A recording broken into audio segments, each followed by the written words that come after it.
сапарлату. Яғни біліп отқандарыңдай өздерің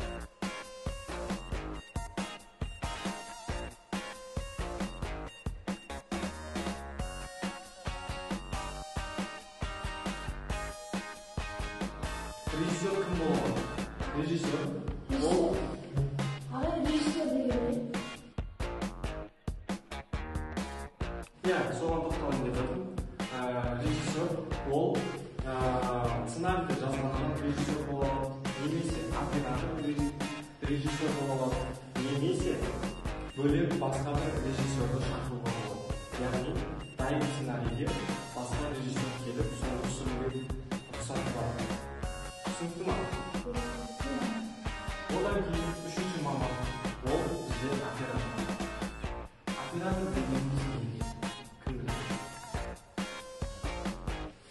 Оператор дегеніміз жалпы сол барлық дүниені адамға көрсететін, түсіретін және сол нәрсені әрлейтін адамдар оператор. Жалпы оператор ол барлық болып жатқан дүниені түсіретін адам. Түсінді ма? Енді сол оператор түсіру үшін ол не түсіреді? Ол сол киноға түсетін актер, актрисалар түсіреді. Түсінді ма? Жалпы актер, актрисалар қалай келеді? Сіздер ойланып қалмаңыздар. Әр кино түсіру үшін ол жерге көшеде жүрген бір адамды алып келіп, соның бір кино шығара салады деді. сұрақ қоямыз ба? Иә. Жалпы оператор нені түсіреді? Қалай ойлайсыздар? Оператор ол жалпы сол киноға түсетін актер, актрисалар түсіреді. Дұрыс па? Енді сіздер ойланып отырсыздар, киноға түсу үшін не істеу керектер? Негізі мен сіздерге айтайын, киноға түсу үшін не обязательно театрда оқу, немесе тағы да басқа нәрселерді оқу. Біле білсеңіздер, әр киноға бір кастинг жарияланады. Естулеріңіз бар ма? Кастинг деген не? Кастинг директоры болады, дұрыс па? Кастингті қабылдап алушы адамдар болады. Оның ішінде обязательно сол киноның басты режиссері отырады. Өйткені ол әрбір киноға типаждар іздейді. Мен сіздерге мынандай бір фишка айтып өтейін. Мысалға киноның популярный болуының екі түрлі жолы бар. Қандай? Білесіздер ме? Біріншісі ол жалпы сол киноға түсетін актер мен актрисалардың жұлдыз болуы. Немесе бір кинода режиссер өзіне киноны емес, яғни лицоны көрсеткісі келеді. Ол бірден популярностьқа апарады. Яғни сіздердің киноларыңызда Нұрлан Қоянбаев немесе Джеки Чан түсетін болса, ол жерде халық киноны емес, сол мықты жұлдыздарды көруге келеді. Дұрыс па? И мынандай режиссерлар бар, адамның мықты атақты актерларды түсіргісі келмейді. Неге? Өйткені олар нағыз киноны көрсеткісі келеді. Сол кезде олар танымал емес, бірақ талантты актер, актрисалар шақырады. Олар біріншіден киноға типажы келеді, екіншіден олар киноның атмосферасын ашып тұрады. Яғни киноның ішінде болып жатқан жағдайларды өзіндік бір харизмасы бар болып тұрады. Түсінікті ма? Өте жақсы. Ал енді за кадром, яғни за кулисом жұмыс істейтін адамдардың еңбегі өте мықты. Біле білсеңіздер, кино тек қана режиссер, оператор, продюсер, актердан тұрмайды. Ол жерде художник-постановщик бар. Художник-постановщик деген не?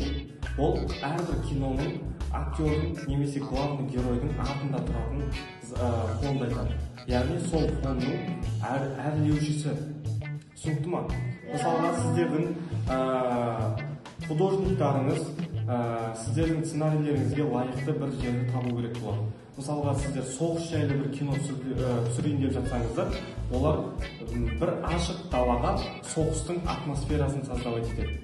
Вот соларды художник-постановщик. Және де светиктері бар. Яғни жарықпен жұмыс жасаушылар. Иә, дәл солай.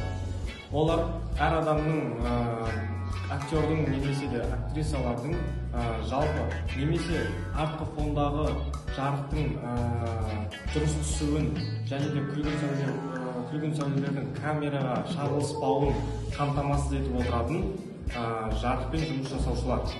Түсінікті ма?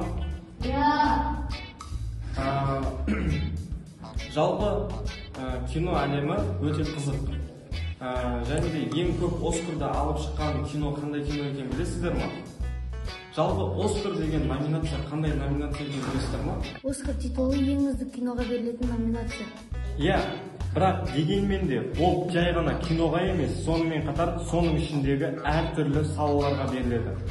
Яғни актерға, актрисаға, режиссерға, сценаристке, операторға, жарықпен әрлеушілерге, художниктарға, барлығына, яғни ең үздіктеріне беріледі. Жалпы Голливудтың киносымен теңесу үшін немесе Оскар номинациясының лауреаты болу үшін сіздер ең алдымен киноларыңыздың сценарийі белгілі бір қағидаларға сай болу керек. Яғни қақтығыс және де одан мықты қақтығыс және де әлемдік қақтығыс және қақтығыстың үстінде қақтығыс болу керек.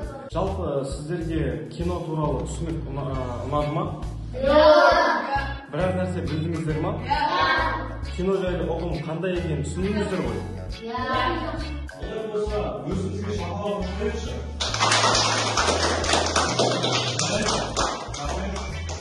Сау болыңыздар. Сау болыңыз.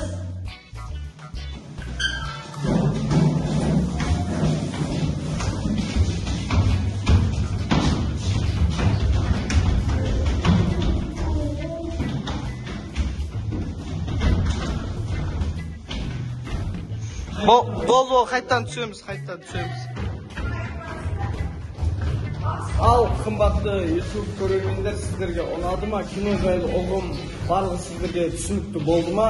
Олай болса комментарий қалдырып, лайк басып, подписка жасап кетіңіздер.